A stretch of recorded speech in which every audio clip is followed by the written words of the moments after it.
Imagine a place where sunlight barely penetrates, and the walls don't just separate bodies, but they isolate the souls. You just have to be alone with your thoughts and toss and turn till the morning. For 2 years, I never got a full night's sleep. Known for being nearly impossible to escape due to the fact it's surrounded by rocks and mountains.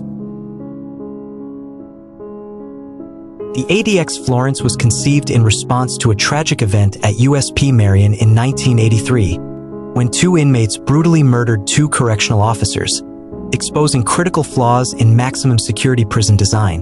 To prevent similar tragedies and manage the most violent, high-risk inmates, federal authorities designed ADX as a groundbreaking new class of prison. Its focus?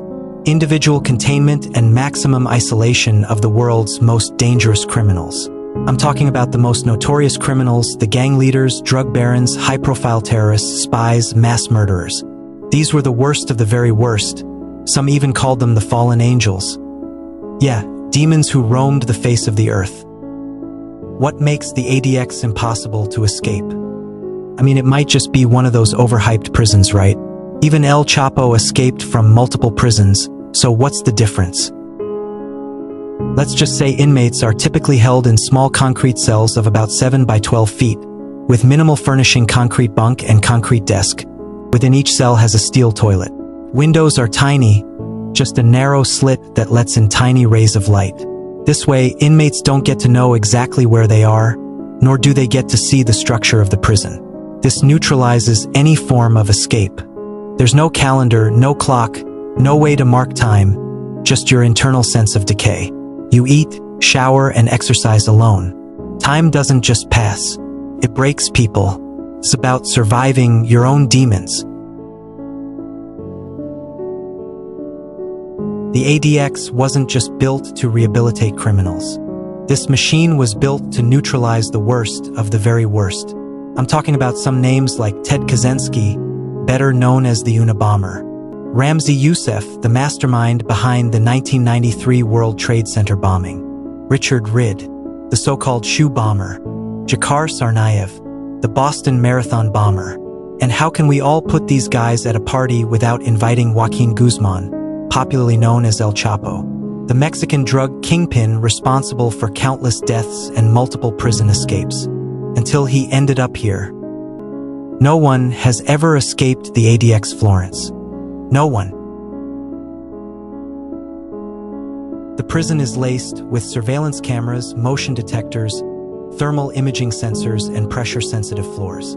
The hallways are intentionally curved so that no one can see too far ahead or around a corner. Every movement, every word, and every flicker of activity is monitored.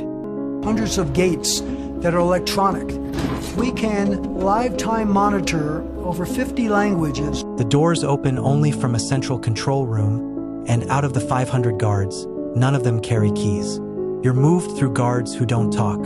You're moved to your cell where it's just you and your thoughts. The walls are cold and rough. It's just you in a solitary confinement prison to battle your demons. At night, you hear screams and bangs on the doors. But this intense level of isolation wasn't always the case. In the early years of ADX, inmates were sometimes allowed to interact during carefully monitored yard sessions. But this all changed in 2005. Before we explain exactly why this happened, and reveal more of why ADX is impossible to escape, make sure to hit the subscribe button so you never miss out on our uploads. So let's get back in.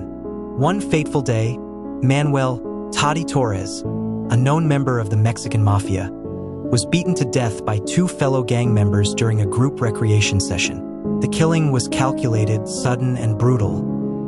No inmate prior to Tati was murdered at ADX. No inmate since Tati has been murdered at ADX. After that, ADX permanently banned all group activities. Inmates now exist in complete solitude, physically, mentally, and emotionally. Every part of this prison was designed to eliminate influence, remove autonomy, and erase identity. Every design decision, every policy revolves around one goal: total control.